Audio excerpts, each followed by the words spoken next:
Bonjour, merci d'être venu cet après-midi. On va tenter de garder un peu éveillé. Donc, on va parler de le cloud vu par Scality, souverain, sécurisé et incassable.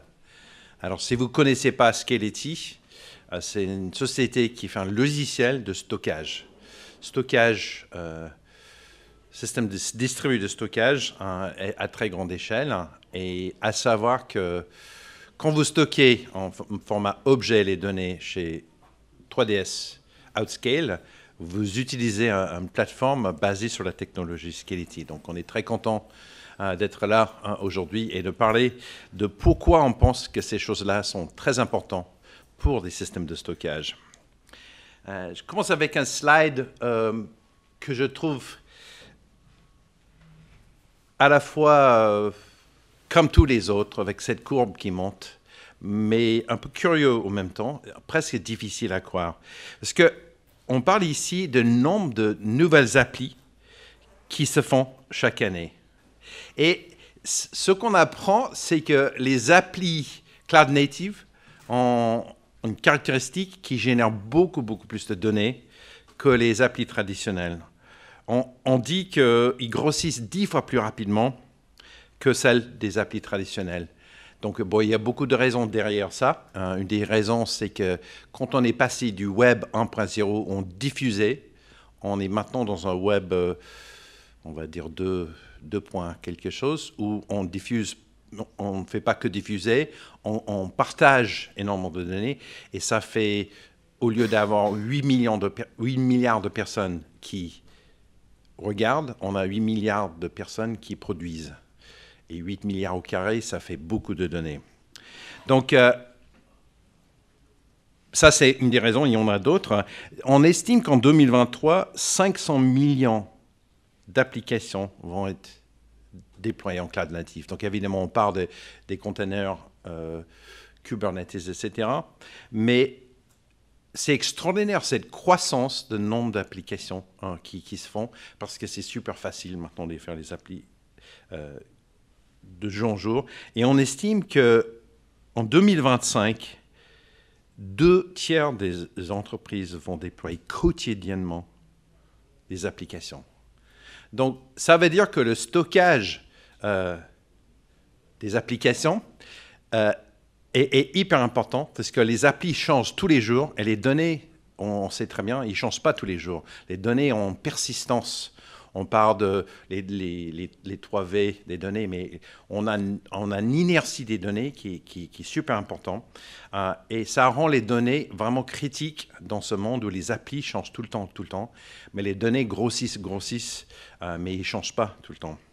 Donc, je vais commencer à parler des termes. Vous savez peut-être, vous en avez marre du terme souverain depuis ce matin, mais je trouve que c'est un terme très intéressant et ça a pris beaucoup de poids ces dernières années avec GAIX et d'autres choses. Et j'aime bien lire les dictionnaires sur les définitions des mots.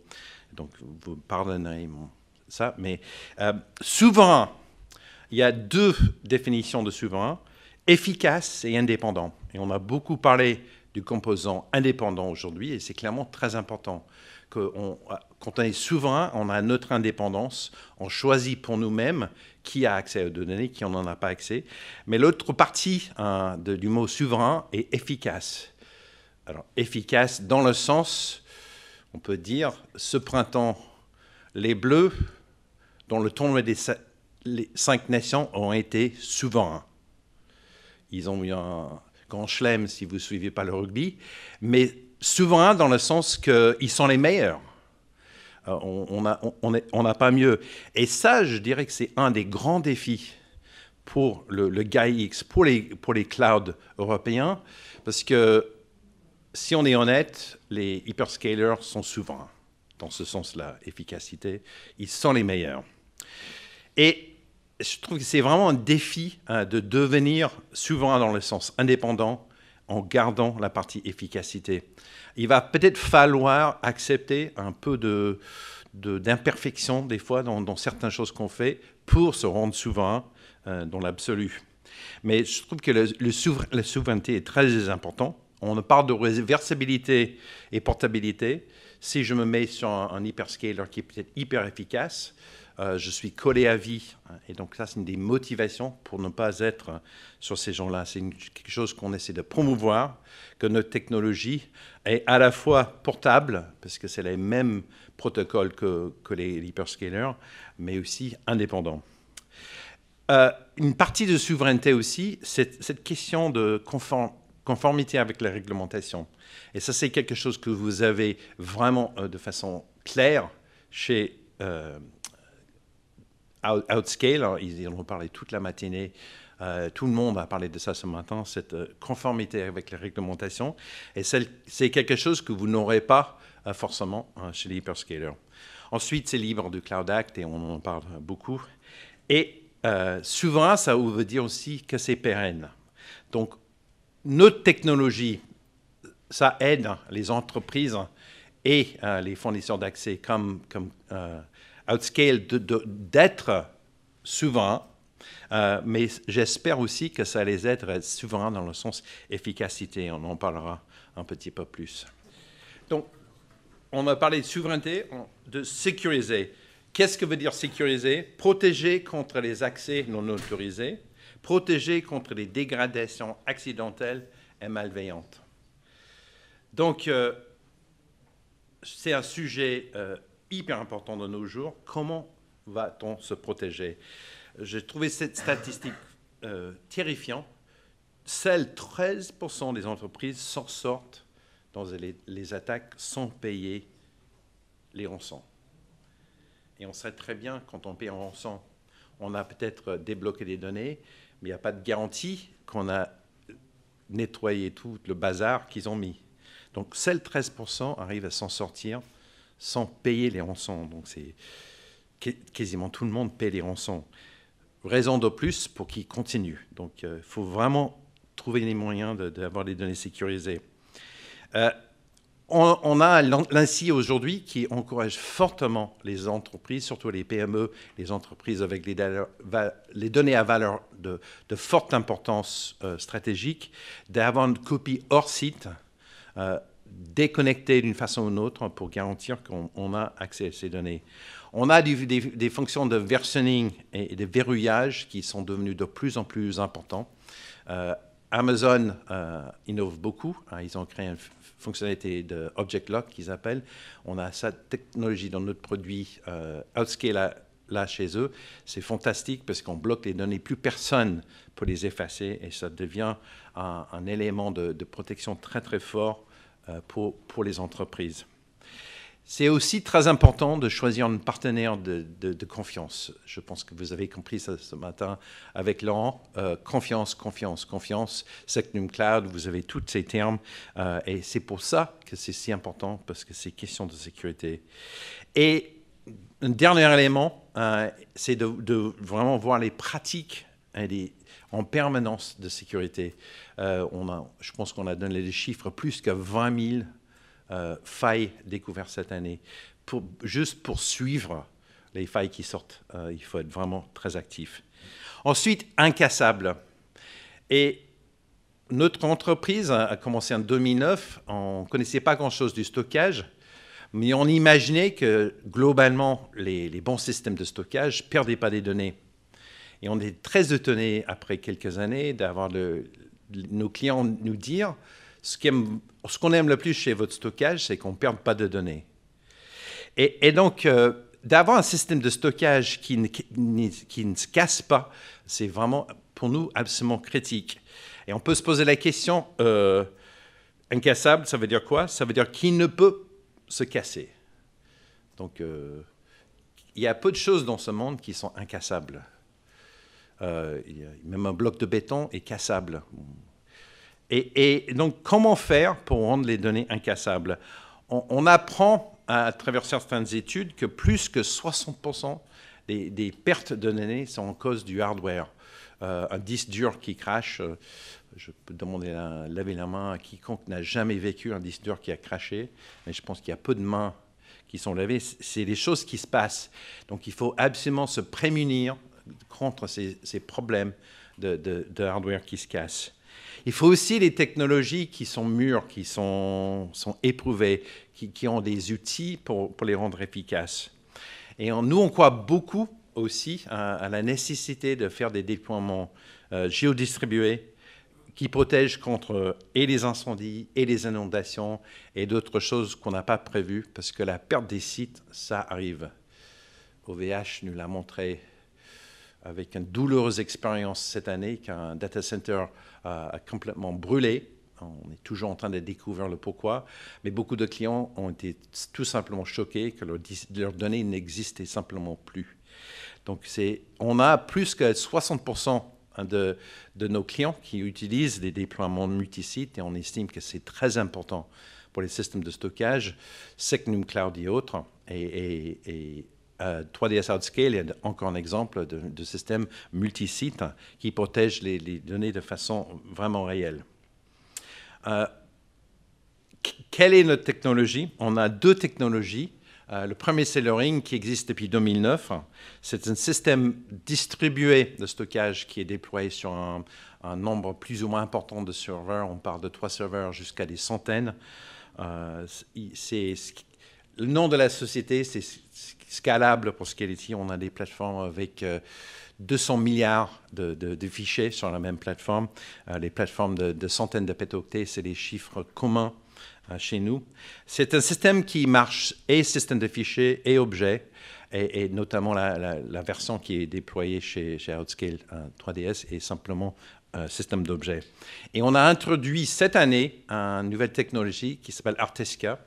Quand on a commencé les plateformes à 3 à 6 serveurs, ça correspondait à quelques centaines de téraoctets. Aujourd'hui, on a un seul serveur peut contenir presque un pétaoctet de stockage sur une seule machine. Donc, on a fait une nouvelle technologie qui peut se déployer sur une seule machine, et on peut partir tout petit, et on utilise ce produit en Edge. Je parlerai un peu plus de ce qu'on peut imaginer faire avec cette plateforme. Mais on a la capacité maintenant de vivre dans le monde grand cloud public ou privé très robuste, ou tout petit environnement dans Edge, dans une usine par exemple, ou dans une grande boutique. Donc voilà les technologies qu'on a. La technologie Scality Ring, une partie de sa réputation, c'est la capacité de déployer sur 2-3 sites et de rester disponible à travers tous les changements de système. Le premier système qu'on a déployé en 2009 n'a jamais eu un seconde de downtime depuis jusqu'à maintenant en 2022. On a grossi de facteurs à peu près 10, et tout a été changé, tout le hardware, tout le soft, tout a été changé multiples fois, jamais une seconde d'indisponibilité sur la plateforme. Donc c'est une plateforme qui peut vraiment être incassable si c'est bien géré, comme le font les gens d'OutScale. J'ai un petit vidéo pour vous qu'on a fait ensemble avec 3DS OutScale. Je joue maintenant, si tout va bien. Besoin de stocker un gros volume de données non structurées et d'y accéder en toute sécurité? Nous avons la solution, OutScale Object Storage. Avec cette solution de stockage objet sécurisée et résiliente de 3DS OutScale, vos données sont répliquées dans le cloud, disponibles en toute sécurité grâce à la certification HDS et à la qualification Secnum Cloud, accessible via des requêtes API compatibles avec les standards du marché. OutScale Object Storage s'intègre aux autres services 3DS OutScale pour faciliter le déploiement de vos applications tout en bénéficiant d'un trafic offert. Profitez d'un stockage objet souverain, performant, évolutif, basé sur la solution Scality Ring, et tirez pleinement profit de vos données.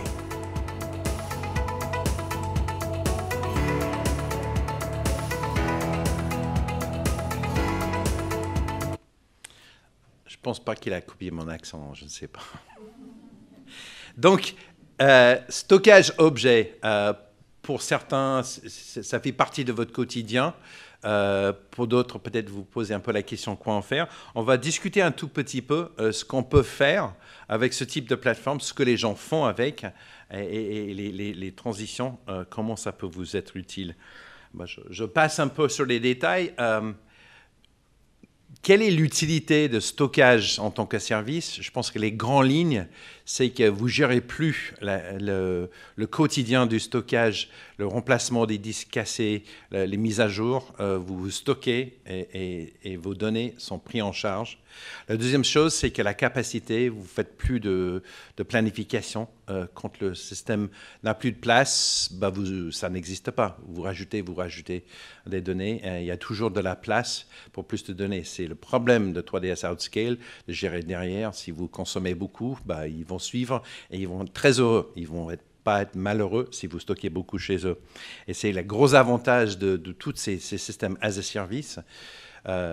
On n'a plus besoin de poser la question comment faire croître le système. Ils comptent sur notre technologie pour le faire vite. Donc, la première chose qu'on peut évidemment faire, c'est utiliser les services qui sont dans le marketplace, par exemple, de 3ds Outscale pour déployer votre plateforme chez eux et de faire du stockage comme on le fait chez AWS.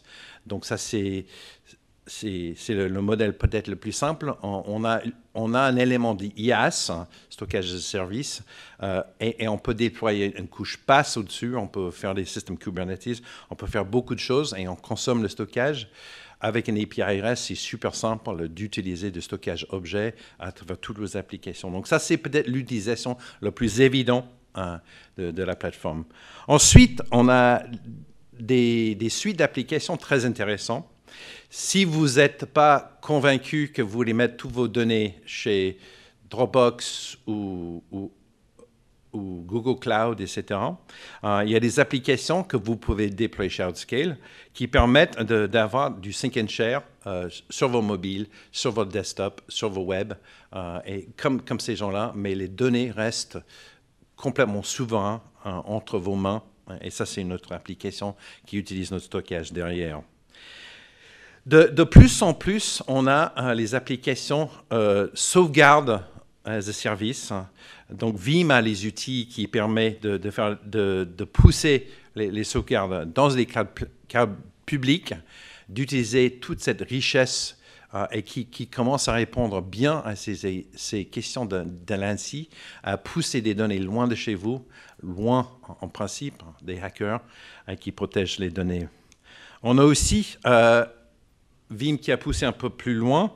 On peut avoir un tiers local pour la première semaine et le tiers capacitif dans le cloud public où on utilise cette fameuse fonctionnalité Object Lock qui protège les données. Donc, même si le hacker a accès à toutes les données, même si téléphone à Outscale et dit je vous tue ce soir si vous effacez pas les données de ce client, c'est impossible. Donc, les données sont vraiment immuables. Et donc, ça, c'est une fonctionnalité qu'on voit de plus en plus. C'est très intéressant pour le ransomware.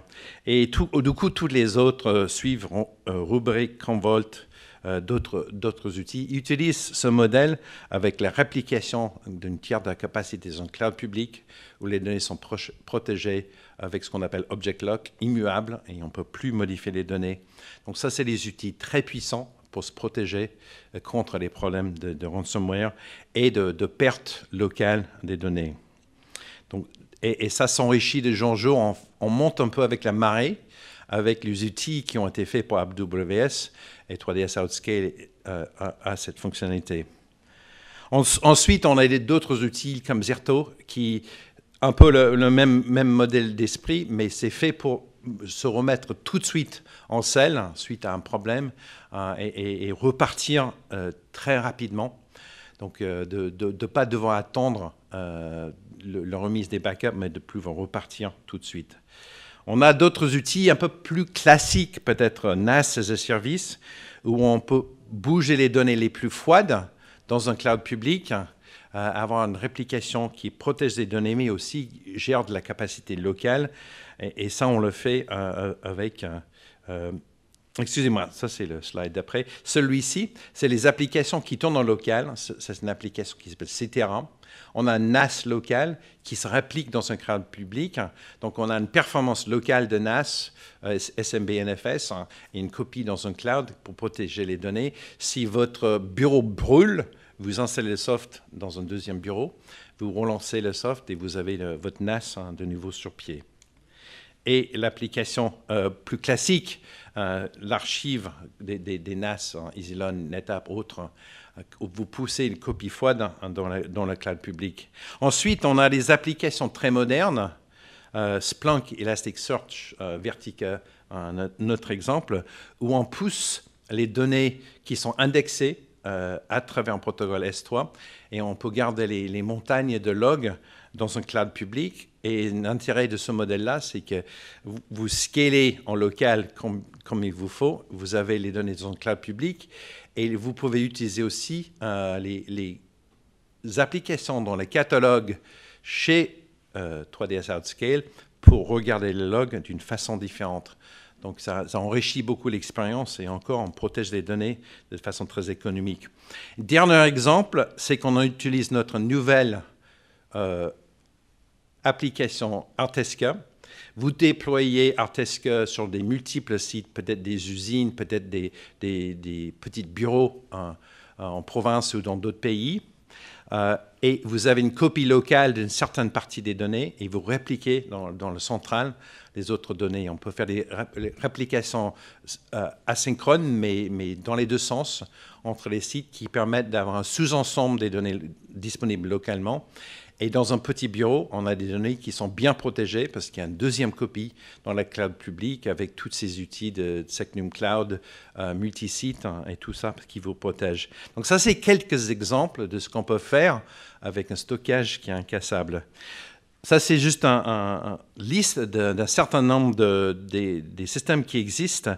Il y a un énorme écosystème d'applications qui tournent avec l'interface objet S3. On bénéficie évidemment de l'omniprésence des hyperscalers et leurs outils, mais ça vous permet d'avoir du stockage souverain sur une plateforme comme celui-ci. Donc, vous pouvez utiliser 3ds OutScale, vous pouvez utiliser Scality chez vous, ou Artesca chez vous, comme vous voulez. Donc, ça vous donne beaucoup de possibilités.